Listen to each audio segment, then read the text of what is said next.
Bien-aimés frères et sœurs, vous connaîtrez la vérité et la vérité vous affranchira. Ça, c'est pas moi qui le dis, c'est la Bible qui le dit. Mais moi, je vous dis mieux.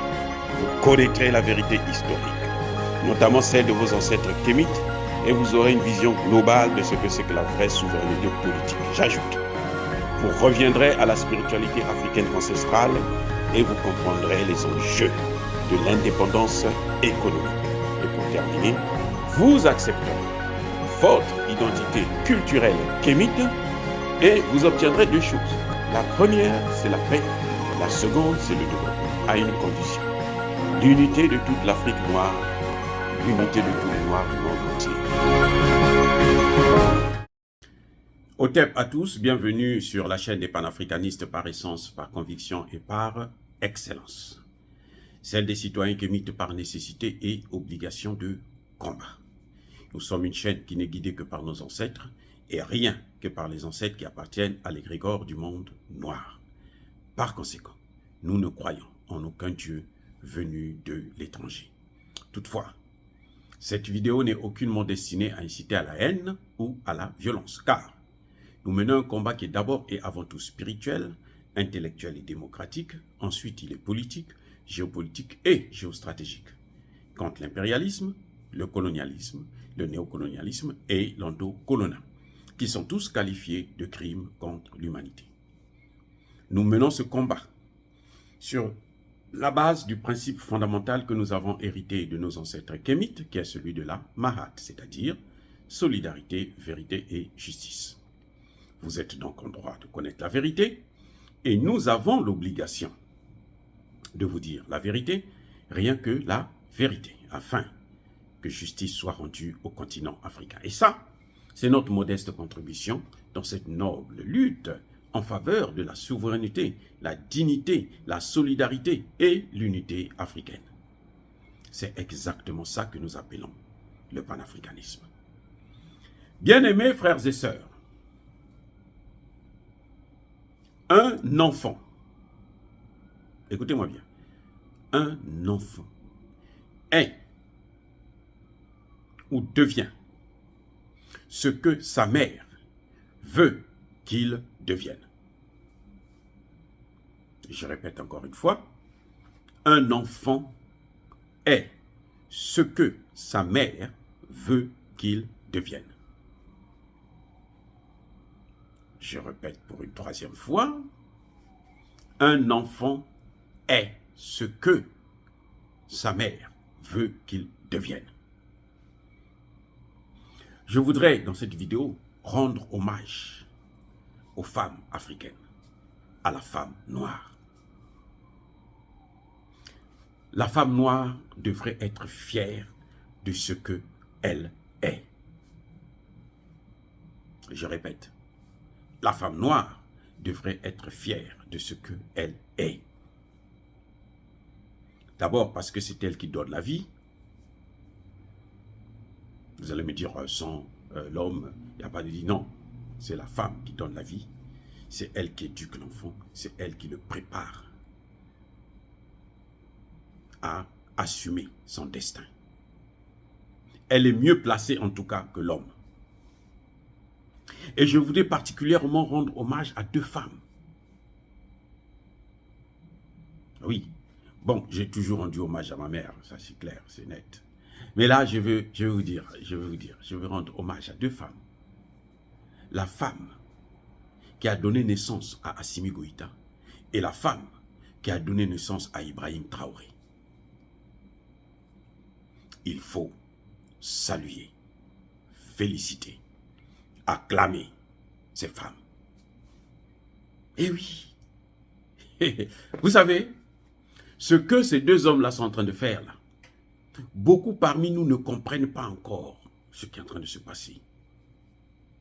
Mais ça dit que on a l'impression que ce sont des messies.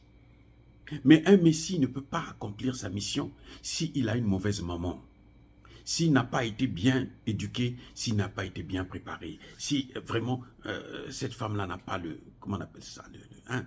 Vous voyez comme on fait le potier là, hein? Comme là où on fabrique des pots. Mais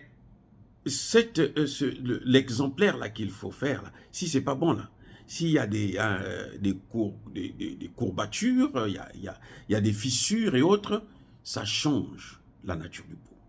Mais si c'est lisse, là, le pot aussi sera lisse. Donc ces femmes-là, ce genre de peau-là, normal, celles qui ont fait pour donner naissance, donner à l'Afrique de tels héros. Eh oui. C'est-à-dire que je salue, souffrez que je puisse le faire, je salue le travail que ces deux femmes ont fait pour faire grandir d'abord les enfants, pour leur donner une éducation où vous n'avez pas un passé critique, un passé ignoble de ces enfants. Où, bon, à l'école, il y a des gens, ils étaient idiots, non, non, non, non, non, non, non, non, parce qu'ils ont été bien préparés. Je veux dire quoi? Qu'une femme africaine, quand elle est sérieuse avec ses enfants-là doivent réussir. Une femme africaine, quand elle parle pour le succès de ses enfants-là doivent réussir. Je me souviens, ça, je vous ai dit, c'est pas un hommage à ma propre maman, parce qu'elle a été formidable. Quand je sortais pour la première fois pour aller en Europe, elle m'a dit, qu'est-ce que tu veux aller faire? Je dis, moi, je voulais aller faire les études. Je vois qu'au Congo, il n'y a pas d'avenir, donc je préfère aller en Europe. Elle dit, c'est ce que tu veux, tu pars pour les études. Elle m'a béni. Elle m'a dit, tu vas, je t'attends ici avec le diplôme. Ma mère m'a dit, tu n'auras pas de problème, vas-y. Et je n'ai pas eu un seul problème. Je n'ai pas eu un seul frein. Il n'y a rien. Les routes étaient ouvertes. Donc, si elle m'avait dit ne pars pas, ça allait être terrible. Ce qu'elle a voulu que je puisse faire, je l'ai fait et j'ai vu le résultat. C'était toujours bon. Ce qu'elle m'a interdit, par contre, de faire, que j'ai malheureusement fait, j'ai payé le prix. C'est pour vous dire quoi? Pour la jeunesse, là, écoutez vos mamans. Respectez vos mamans. Respectez la femme africaine. Je parle de la femme africaine. Je suis clair là-dessus. Tant pis pour ce que les gens vont penser. Parce que ça, c'est notre culture. Je parle de la femme africaine. Respectez la femme africaine. Femme africaine, voici mon message encore pour vous. Mon conseil. Évitez de maudire vos enfants. Je répète. Femme africaine, évitez de maudire vos enfants. Femme africaine, pour celles qui m'écoutent, évitez de maudire vos enfants. Vous risquerez de gâcher leur destin et vous risquerez de le regretter. La femme africaine est plus puissante que l'homme. Le père a certes des pouvoirs sur l'enfant, c'est vrai, c'est incontestable. Mais la maman a plus de pouvoir.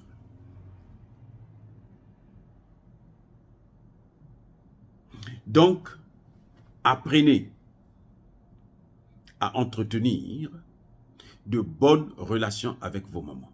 Il y a des cas particuliers où les mamans sont, elles ont la tête en l'air,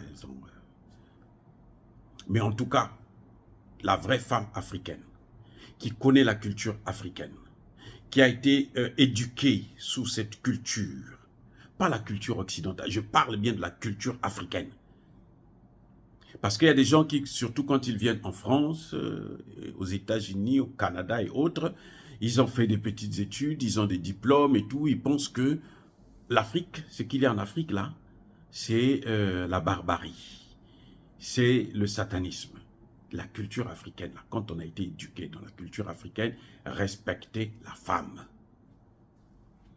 Nos ancêtres en Égypte ancienne avaient beaucoup du respect pour leurs femmes. Donc, je reviens encore sur cet hommage. Si aujourd'hui, nous voyons Assimi Goïta agir comme il est en train d'agir, nous voyons Ibrahim Traoré agir comme il est en train d'agir, en grande partie, il faut connaître, reconnaître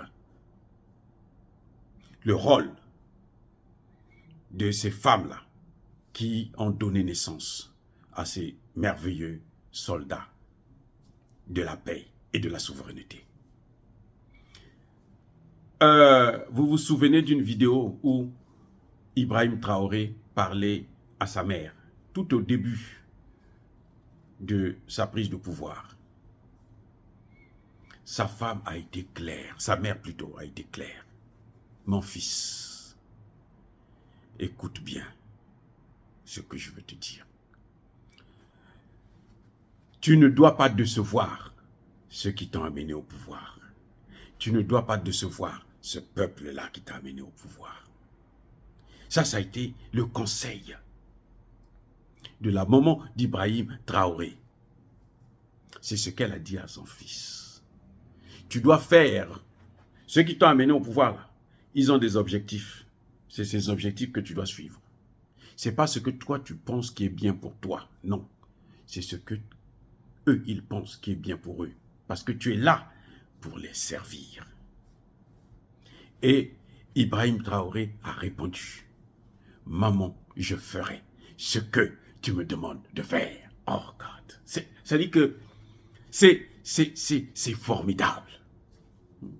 C'est un moment, je ne sais pas comment qualifier ça. Et vous voyez ce qu'il est en train de faire? Il est en train de faire exactement ce que sa mère lui avait demandé. Donc, si sa mère lui avait dit, moi j'ai besoin d'argent, moi j'ai besoin que tu me construises une maison, moi j'ai besoin que tu m'achètes une maison en France, eh bien l'enfant serait tenté à le faire. C'est là où le rôle de la maman devient très compliqué. Donc, elle a été sage. Elle n'a pas pensé à elle, elle a pensé à la jeunesse africaine, notamment celle du Burkina Faso. Il faut être une femme mûre pour arriver à, comment dirais-je, à raisonner comme ça. Elle pouvait bien se dire, oh, moi j'étais pauvre ici, maintenant je vais être riche. Elle a dit non, c'est pas toi, c'est ceux-là. Et sa joie là, c'est ça. Après elle a dit, tu as toute ma bénédiction.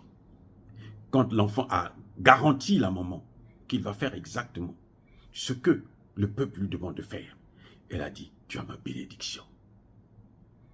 C'est tout ce qu'il fallait. C'est tout, c'est ce qui est plus important. Donc là c'est scellé sur la terre, c'est scellé dans le monde divin par nos ancêtres. C'est ça le problème, c'est-à-dire que c'est scellé par nos ancêtres. C'est pour ça que je dis, il faut reconnaître la grandeur de ces deux femmes pour nous avoir donné un espoir, des enfants qui nous donnent l'espoir. Il y a des gens d'un certain âge qui se disent actuellement que nous avons la chance, qui remercient Dieu parce qu'ils sont en train de voir, comme dans une salle où on est en train de projeter un film d'Hollywood, comment l'Afrique est en train de se libérer réellement à cause de deux hommes. Ça ne va pas s'arrêter là, ça va continuer. Je peux vous garantir, on va aller loin avec ces gars. Surtout s'ils restent concentrés sur l'essentiel, sur ce que le peuple leur demande de faire. Ils ont donc la bénédiction de leur maman, mais ils ont aussi la bénédiction d'un peuple. Et quand vous avez la bénédiction d'un peuple, ça y est, vous pouvez décoller sans crainte. Oh, bien-aimés frères et sœurs, dire cela, c'est inciter à la haine ou à la violence. Non, non, non, non, non, non. C'est l'amour que nous avons pour la femme africaine, pour la femme noire en général. Même s'il y a des particularités que l'on peut critiquer, ça, c'est clair, il y en a. Mais c'est en général, la femme noire, c'est une femme, c'est une grande femme, c'est une femme de valeur, c'est une femme de concept. C'est une femme de l'intelligence. C'est une femme de la raison. Alors, il ne me reste plus qu'une chose à vous dire. Soyez bénis. Et je persiste et je signe. Soyez abondamment bénis par le Dieu de Kémit et par nos ancêtres angélisés. Mais que tous ceux qui persécutent le continent africain, tous ceux qui le pillent et le déstabilisent, qu'ils soient noirs ou qu'ils soient blancs, qu'ils soient punis, maudits, foudroyés, neutralisés par le Dieu des Kémites et par nos ancêtres angélisés. Vive l'Afrique éternelle. J'ai dit et j'assume.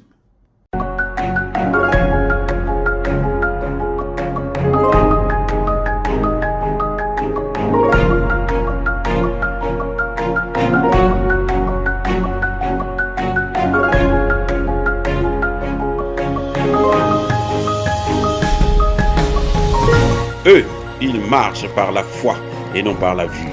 Mais moi, je vous conseille vivement de marcher par la connaissance scientifique et historique, notamment celle de nos ancêtres kémites, par les 5 sens et par l'intelligence. Abou Abia.